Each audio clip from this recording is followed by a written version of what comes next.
It's really gratifying to be here at this event, really to recognize how far we've come as an industry, to see the diversity of people that are here, to see all of you here. And I was trying to think of, what does this kind of represent? And what is interesting about this event? To me, being one of the old-timer pioneers, as has been mentioned, it's how far we've come. 1982 was the year that Bill and I started Microprose Software.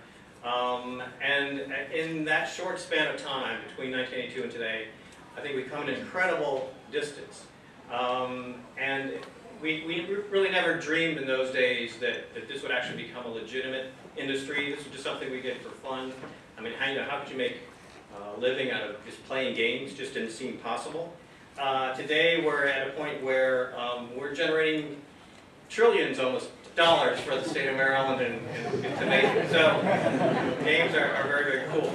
So I would like to just kind of talk a little bit about the good old days, as we call them, and kind of where we were and how far we've come. So the first dimension of progress, I think, is in the area of demographics. In 1982, this was our typical computer game, a video game player. Not a whole lot of friends, not much else to do. One thing I just wanted to kind of start off with is we kind of call ourselves the interactive entertainment industry. And that's really how we differentiate what we do from other forms of entertainment. The fact that it's interactive, that you are participating in some decision-making fashion, what's going on, etc. That's, it's called games, but there's more to it than just games. But I think the general commonality amongst all these kind of cool things that we're talking about tonight is that they're interactive and they allow you, the player, to do cool stuff.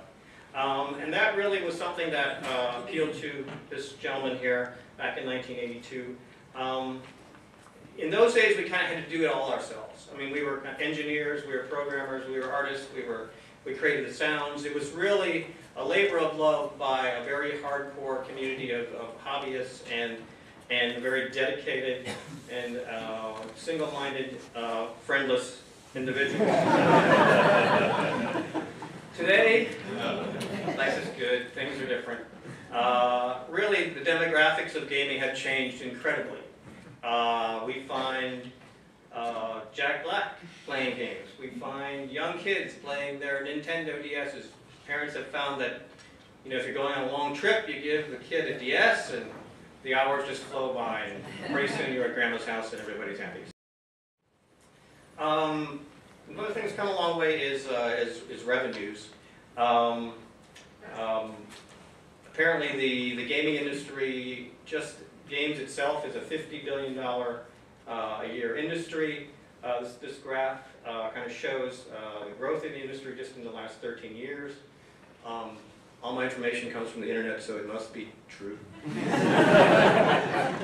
And it's really part of what's energized and allowed this industry to continue.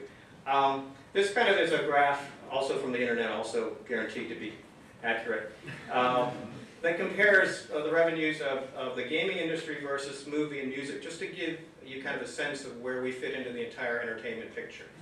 I think this is really a milestone for our industry. When you look at the movie industry, which has been around for, say 100 or more years, the music industry, going back to Bach and Beethoven, those guys, been around for a long time. We've only been around for 30 years, and we're already on the path to pass these guys. So we love the movie industry, don't get us wrong, and we love our music, but we're proud to be a viable entertainment choice for so many people.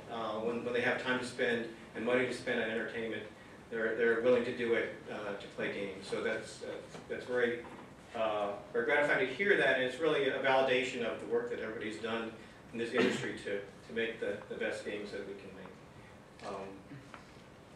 Technology is another area that has changed a bit since 1982. This was one of our very first games, Hellcat Ace.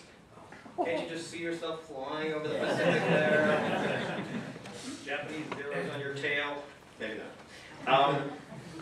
So this is where we were in 1982, and this again is really a testimony to the imagination and commitment to the early gamers. I mean, they played this game, they paid money for this game, and they asked for more of this. So this is really what got the industry started. Today, we have incredible 3D graphics. We have all sorts of cool stuff. I mean, I think nothing else really demonstrates how far we've come as the contrast between those two images. Here's an image from Civilization 5, by the way, soon to be available at your local retailer. Again, kind of giving you a sense of really how far we've come graphically.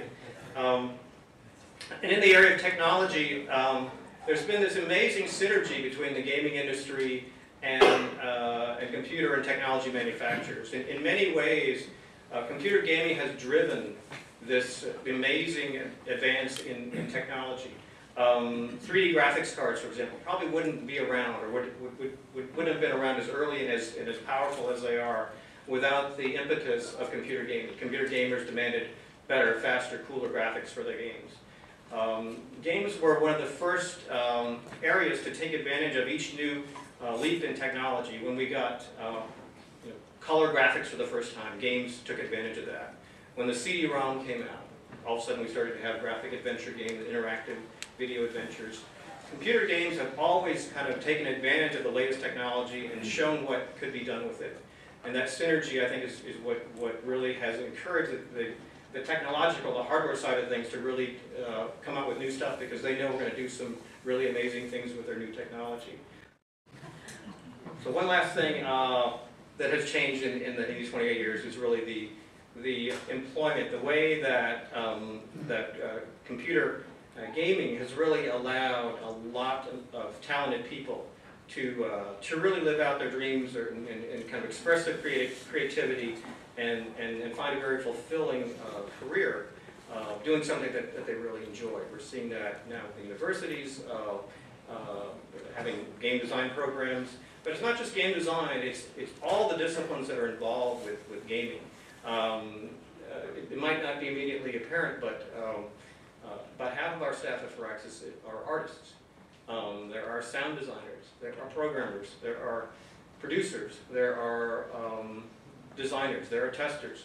There's a whole group of people, different disciplines that have to come together to make a game, and that's just the creation.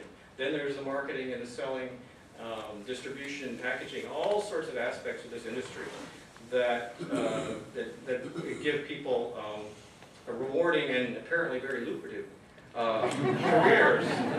So kind of another thing I think that's really changed in the last 28 years. Finally, just a little look forward. There's some,